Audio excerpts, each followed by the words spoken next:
आज मैं अभी एक आपको दृश्य दिखाया बताया। आज मैं उस पीड़ित सास और ससुर से आपकी मुलाकात करवा रहे हैं, जिनकी क्या व्यथा है, क्या दर्द है, कैसे ये अपने आप को संभाल रहे हैं, यह एक बहुत बड़ी चिंता की विषय है। दोस्तों, आप हमारे बगल में जिन सज्जन को देख रहे हैं, ये पेशे से एक आदर्श शिक्षक के रूप में सेवा दे चुकी हैं। आप ये धर्म पत्नी हैं और मैं जो ये दृश्य आपको दिखा रहा हूं, ये इनकी बहू और इनके दोनों नाती हैं। अब भला सोच लीजिए, इस नाती को पाने के लिए इन्होंने कितनी दर की ठोकर खाई होंगी। इस नाती के लिए एक दादा का कितना गर्व बढ़ा होगा कि मेरे परिवार में मेरे दो नाती, कितना गर्व होगा। लेकिन पल भर में जब कोई अनहोनी होती है, जब कोई दुर्घटना घटती है, तो उस परिवार के साथ, उस दादा और दादी के साथ उस परिवार में क्या गुजरता है, आप सोच करके अंदाजा लगा सकते हैं। दोस्तों, सर्वप्रथम पूरी घटना मैं इन बच्चों की दादाजी से आपकी मुलाकात करवाते हैं कि दादाजी क्या इसमें क्या करना है। सर, छोटे समय थोड़े में पूरी घटना बताएं। सर, क्या हुआ है? आज आप रो रहे हैं, आपके चेहरे पर मायूसी है, क्या हो गया है सर? सर, मेरा नाम हरिंद्र प्रसाद है जी। मैं पेशे से प्राइवेट शिक्षक हूँ जी। मेरी बहू जी 10 दिन पहले मुझसे कही, जी अपने सास से कही, जी मम्मी हमको भैया का शादी लगा हुआ है, हाँ, हम जाएंगे लड़की देखने के लिए। तो वो हमसे कही, तो हमने कहा कि चली जाएगी जी, अपने भाई या पिता को बुलाकर चली जाएगी, चली जाओ जी, कोई एतराज नहीं है। तो कही कि नहीं पापा जी, हमें एक ऑटो बांध दीजिएगा, हम चले जाएंगे जी। हमें चलो ये भी ठीक है। आपने उसकी बातों पर विश्वास किया, जी, पूर्ण रूप से विश्वास किया। अपनी बेटी है, हाँ। बहू मतलब बेटी। जी जी। तो हमने पूर्ण रूप से विश्वास किया। हमने 11 तारीख को 9:15 पर ऑटो वालों को बुलाया जी और 1 केजी बगरा बाजार से मिठाई लाए जी, 500 रुपया उसको दिए। दोनों नाती को 50-50 रुपया दिए। हाँ। और ऑटो वालों को दिए कि ले जाकर चित्रौली पहुंचा। ये प्रेम रहा कि सर 500 हाँ। रुपए हाँ। मिठाई, हमारी बहू है, 500 रुपए दे दें नाती को मिठाई खाने के लिए, जी। चॉकलेट खाने के लिए। हाँ, जी जी बहुत जी अच्छा। जी वो डेली हमसे 10 रुपया, 5 रुपया, 10 रुपया मांगा करते थे। सुबह उठता था तो छोटा वाला कहता था, दादाजी दादाजी, ऐसे इशारा करता था, हम उसको देते थे जी। तो यहाँ से गई और जाने के बाद फरौदा चौराहे पर उतर गए। टेम्पू वाला कहा कि हम वहाँ तक चित्रौली तक, तुम्हारे घर तक, आपके घर तक हम छोड़ देते हैं। लेकिन वो कही ऑटो वाला से कि उधर रास्ता खराब है, हमारा घर नजदीक है, हम यहीं छोड़ दो, यहीं छोड़ दीजिए। लेकिन फिर भी वो 2-3 बार वो प्रयास किया, लेकिन वो माने नहीं, वही उतर गई। और वहां से वो कहाँ गई इसका हमें कोई तो ये सर, ये पता कब आपको चला है? ये पता जो है 12 तारीख को हमारा लड़का दुबई से फोन किया अपने औरत के नंबर पर। जी जी जी जी जो बहू इस तरह का गलत काम की है, मतलब रास्ता बदल दी है, अपना कहीं चली गई है, तो उनके जो पति हैं, मतलब आपके पुत्र दुबई रहते हैं। दुबई रहते हैं जी। वो 11 तारीख को भी फोन लगाए जी, और उससे वो बोली कि जब पापा जी गए हैं मिठाई लाने के लिए, अभी आएंगे तो हम चले जाएंगे जी। तो कहेंगे ठीक है, देख कर और शाम को लेकर चले आना, क्योंकि बच्चे पढ़ रहे हैं। अभी फीस जमा हुआ है 20,000 रुपया। बच्चों को प्राइवेट विद्यालय पढ़ाते, प्राइवेट विद्यालय फीस काफी दे रहे होंगे सर? जी जी जी। तो वो फोन लगाए तो नहीं लगा, तो अपने ससुर के पास जी उनके पास भी नंबर नहीं था ससुर का, हमारे पास तो था ही नहीं जी। तो वो लगाए, कहीं से खोज कर लगाए तो बोले कि हमारे वहाँ नहीं आई हैं। तो ससुर उनके हमारे पास आए। आने के बाद पूछे हमसे कि कहाँ है हम, कहीं हमने कहा कि भाई कल तो 9 बजे 9:15 बजे यहाँ से निकल गई आपके वहाँ लड़की देखने जाने के लिए। तो कहे कि नहीं हमारे वहाँ नहीं गई है। तो अब यहाँ से कुछ उल्टा सीधा कह कर वो चले गए, थाने पर चले गए। अच्छा। अपने पत्नी को लेकर, अपने बेटे को लेकर और स्वयं। थाना कहाँ पड़ता है सर? खामबाड़ थाना पड़ता है जी। तो आपने थाने को सूचित नहीं किया सर कि हमारी बहू हमारे घर से? नहीं, तो दरोगा जी हमें खुद स्वयं मोबाइल फोन बुलाए। हम गए, हम और हमारे लड़के दोनों आदमी गए। कैसे कहा हुआ है हमने पूरा कहानी बता दिया जी। तो कहे कि ऑटो वालों को बुलाइए, ऑटो वालों को बुलवा दिए। ऑटो वाला भी अपना सूचना किया, बताया, जो खबर था उसको बताया जी। और बताने के बाद से वो उधर बेटिया पक्ष ने एप्लीकेशन दिया। हाँ। अब का दिया एप्लीकेशन में हमें ये पता नहीं है सर, उनको पता चल जाएगा। हाँ। लेकिन ये बताएं सर कि जो ये हम भी दिए हैं एप्लीकेशन। आप भी दिए हैं? हाँ, जो बहू आप ये बच्चों को लेकर के चली गई है, तो क्या कुछ कोई ऐसा था कि सर कोई आता जाता था आपके घर या कोई ऐसा कुछ? नहीं, इस तरह का कुछ नहीं था कि कोई बाहरी आदमी हमारे घर में प्रवेश किया हो जी, चाहे अनर्गल आदमी प्रवेश किया हो। लेकिन उसका धंधा जो था जी, दिन रात जी, 1 घंटा चाहे 8 घंटा चाहे 2 घंटे में भोजन बच्चों को टिफिन बनाती थी जी। और टिफिन बनाने के बाद से बर्तन साफ करती थी और दिन भर अपने रूम में जी मोबाइल पर लगी रहती। हाँ, हमेशा मोबाइल मैंने जब से वो मोबाइल मिला है हमेशा मोबाइल पर ही बात करती थी। और हम लोग नहीं कुछ कहते थे कि तुरंत वो सूचना जो है हमारे वहाँ का बनता है, क्या कहाँ कौन लोग हैं, अपने माता पिता से कहती थी। जी हाँ, इस मतलब इस अपने प्रतिष्ठा को बचाने के लिए उस पर विश्वास आपने रखा, विश्वास मेरी बहू है और अच्छे से रह रही है, तो आपके मन में कहीं कोई खटक नहीं था, कोई शंका नहीं था जी। वो कहाँ बात करती है, क्या करती है जी, क्योंकि घर के अंदर है, बात भी करेगी। सही बात है। लेकिन सर आपके विश्वास से मिला, इसके पहले भी कुछ पता चला था?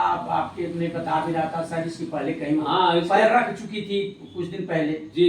इसके पहले हमारे वहाँ से नाराज होकर गई जी, नाराज होकर गई तो उसकी माँ ने कहा कि तुम बार बार भाग कर आ रही हो जी, तो तुम उन लोगों का बच्चा दे दो और तुमको कहीं जाना है, चली जाओ।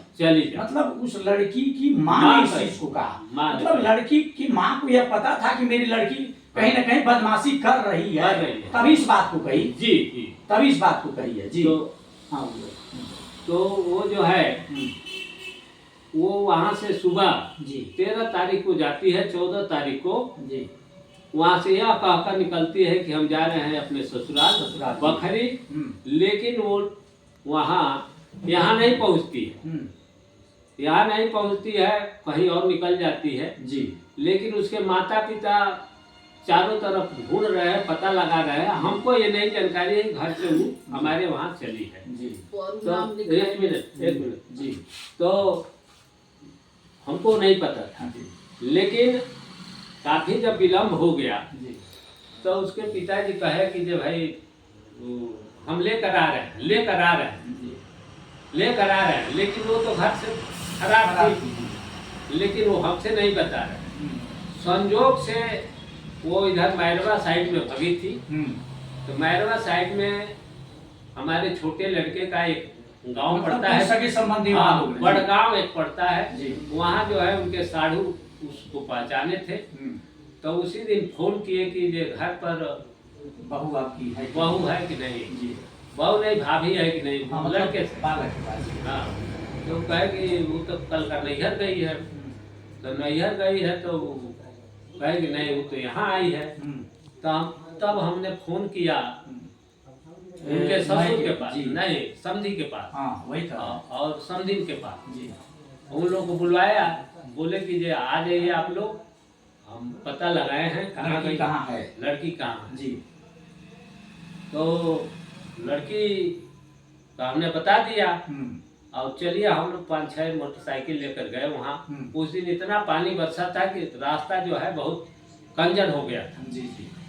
मतलब जहाँ थी वहाँ आप पहुँच गए, वहाँ पहुँच कर उस लड़की के माँ बाप को लेकर गए। जी, बहुत अच्छी बात। लेकर गए और उनको बताए। जी। बताने के बाद हमने कहा कि आप लोग किसी तरह से इसको लेकर आइए, आप कल जो है हमारा नाती जो है उसको पहुंचा दीजिएगा, इसको लेकर अपने घर चले जाइएगा, फिर कुछ मामला शांत होगा, फिर आ जाएगी, फिर उसको हम भिजवा लेंगे। बहुत अच्छा, बहुत अच्छा। अब कई बार उसके पिताजी फोन किए कि भाई, हमने फोन किया कि लड़के को भेज दीजिए, क्योंकि 10 दिन पहले हम 17 अगस्त को एडमिशन कराए थे 9-10 नाती का, छोटे वाले का, बड़ा वाला तो बहुत पहले से पढ़ रहा था। तो हमने कहा कि भाई भेज दीजिए, और ताकि वो पढ़ता भी रहे और जो कुछ करना होगा वो जब समझ जाएगी। तो सर वो जो बहू वहाँ गई थी, हाँ, तो वो आई आपके घर आई कि वहाँ चली गई? मैं नहीं, हमारे वहाँ उसके पिताजी नहीं लाए, लेकर चले गए। 4-5 महीने के बाद, 6 महीने के बाद, जब हमारा लड़का जनवरी में 17 जनवरी को विदेश से घर पर आया जी, तो वो लोग फोन किए, सितंबर में गया हुआ जनवरी में जी, फोन किए कि वो लड़की फोन की आएंगे कि नहीं तो तुम आ जाओ, जब तुमको हम भेजे नहीं है तो तुम यहीं आ जाओ जी। तो उसके बाद वो लोग पंचायत लेकर आए, पंचायती भी हुई, पंचायत यहीं पर हुआ जी। उसकी माँ भी आई थी, पिता भी आए थे, लड़की की बहू की नानी आई। क्या सर फिर पुनः उसके लड़की के जो माँ बाप है उस लड़की को दोष नहीं दिए? ना, दोष नहीं दिए, दोष नहीं भाई तुम हमारे यहाँ भी नहीं, वहाँ भी नहीं, तुम कहीं अंदर तो क्यों चली गई थी? जी नहीं, करना चाहिए था नहीं। उसके पिताजी रास्ते में जब तक नहीं मुलाकात हुआ था तब तक तो कहेगी, जब मुलाकात हो जाता है तो ये करेंगे वो करेंगे, मारेंगे डांटेंगे, फेंक देंगे। लेकिन जब वहाँ पहुँचने के बाद से उन लोगों का भाषा बदल गया। सर एक अब तो जो घटना घटित है, आप एक प्रतिष्ठित व्यक्ति हैं, आप वो हम लोग देखे वहीं हम लोग खड़े थे 1 घंटे से, लेकिन आप शर्म के मारे, लाज के मारे बाहर नहीं निकल रहे हैं सर। हर किसी को ये शर्म लगती है कि हम जाएं तो कैसे जाएं, मुंह हम कैसे दिखाएं, लोग हमसे क्या पूछेंगे, मैं बताऊंगा क्या। लेकिन नातियों की कितनी याद आ रही है सर, जो नाती आपसे पैसा मांग के कहते थे दादा हमें 5 रुपया दीजिए, 5 रुपया हर दूसरे दिन तीसरे दिन रेजर पेंसिल, कहीं ना कहीं मैंने उस समय आनंद आता होगा सर, जब नाती मांगते थे आप, खुशी होती होगी हम कैसे नाती को दे अपने। लेकिन इस समय क्या गुजर रहा है? इस समय तो गुजर रहा है, वो मैंने बता तो रहे हैं कि हमारे पास ऐसा कोई यंत्र नहीं है कि अपना दिल नाप कर आपको हम बता दें। तो उन नातियों को पाने के लिए और बहू को पाने के लिए सर, विशेषकर नातियों को पाने के लिए जी आप शासन प्रशासन से क्या मांग करना चाहेंगे? सब शासन से हम मांग यही करेंगे जी कि हमारा नाती हमारे बहू जी दोनों तीनों चले आवे जी, ताकि हम सुकून की जिंदगी जिए, हमारा परिवार बस जाए जी। अगर कहीं खोट होता है तो हम समाज को बुलाएंगे जी, कमियां होगी समाज को बुलाएंगे, समाज जैसा निर्णय देगा जी, समाज की बातों का हम सम्मान करेंगे। बहुत अच्छा, बहुत अच्छा सर। ये रहा एक उस अभागिन, उस दुष्ट, इस शब्द को मैं इसलिए कह रहा हूं कि अगर इस शब्द को किसी औरत को ठेस न लगे, लेकिन दुष्टता का मैं प्रमाण इसलिए कह रहा हूं कि आज तक देखने को मिल रहा है कि कोई औरतें अपने पति को नाले में डुबा दे रही है, अपने पति की हत्या कर दे रही है, कोई ड्रम में डुबा रही है। क्या उसी वैसी जल्लाद औरतें जो इस तरह की घृणित काम करती हैं, समाज को गंदा करने का काम करती हैं, आज ये शिक्षक हैं और ये भी एक छोटी सी प्राइवेट से बेचारी काम करती हैं, तो क्या इस समाज में अगर समाज के से आदमी रहता है और समाज में जीता है, यदि समाज में आदमी का सम्मान न रहे तो आदमी के ऊपर क्या गुजरेगा?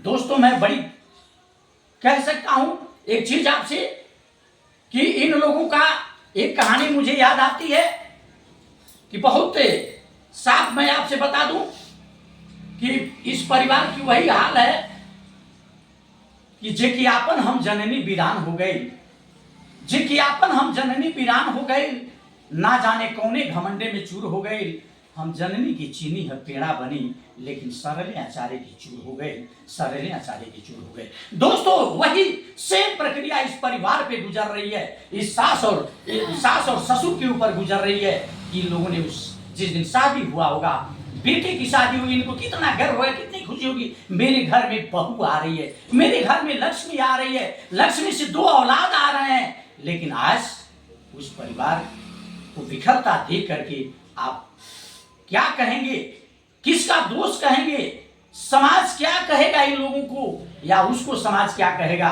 आप कुछ बातें एक सास नहीं होती हैं, एक माँ का दूसरा रूप होती हैं, और उस माँ से आपकी मुलाकात करवाते हैं। कितनी कष्ट है इस माँ को अपने नाती को लेकर के। जब वो पता चला है, जब ये घर आती थी खेत वगैरह से, और नाती जान जाते थे कि मेरी दादी आ रही हैं, तो नाती लोटा में पानी लेके दौड़ आते थे, गिलास में पानी लेके आते थे कि मेरी दादी आई हुई है, पानी लेके आते थे। आज वह पानी के लिए दादी तरस रही हैं, दादा पानी के लिए तो रो रहे हैं। कहीं न कहीं यह बहुत बड़ा प्रेम है, और आप इसको देख करके कमेंट बॉक्स में जरूर बताइएगा दोस्तों कि क्या यह निर्णय उस पत्नी का सही है या गलत है।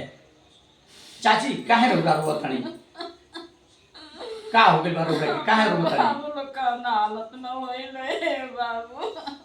नाती हमर नाती का हालत न होइल, हम दूध के उठाना डाल के हम एको दिन तिल ना तुरत रहनी। हमार बाबू 500 रुपया रही, 1000 रुपया रही, बाबू लोग खातिर हम बिस्कुट नमकीन खातिर तुरा देवे। जब बगल में 2 दुकान बा, हमारा बाबू लोग के कौना हालत में रखले बड़ी है दादा। बहुत तकलीफ बा चाची, नाती नहीं खिलवा के बहुत तकलीफ बा। हमार बाबू लोग का झूठ बोल के लेके मामा की नाव पर गइल बड़ी है बाबू। सबसे झूठ बोलल बड़ी, हमनों से झूठ बोली, अपना औलाद से झूठ बोली, अपना पति से झूठ बोली। अच्छा, सबसे झूठ बोली है। सबसे झूठ बोलने बड़ी है बाबू। का नाम हो? राव का नाम हो? हमार कृष्णावती देवी नाम। उस पतोहिया के शादी का, पतोहिया के कहाँ वो मायके है? चित्रौली। ओकरे बापे का नाम रहला? सुरेश नाम है। सुरेश नाम। हाँ।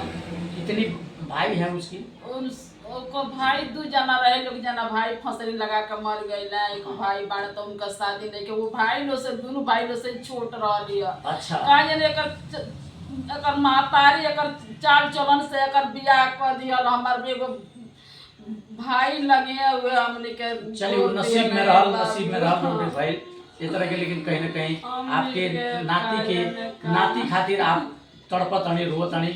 हाँ बाबू, हमार कोनो हालत में हमने के नाती पतो हमारे आचरा में आ जाओ, हमार खुशी हो जाओ। घर हमार घर सुनसान भाई, वो छोट बच्चा बटू घूम हमार बच्चा रो तड़े जो तना कि भैया हमारा कहाँ है? स्कूल जाइलो तो वो हमार बहू कहे जे बड़की अम्मा के गोड़ लग जाओ बाबू के। ये संस्कार है परिवार का।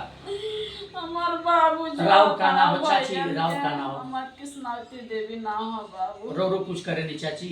हम आंगनबाड़ी में सही का है। आंगनबाड़ी में सहायिका है। हाँ। दोस्तों ये इस परिवार का दर्द है, इस परिवार का पीड़ा है।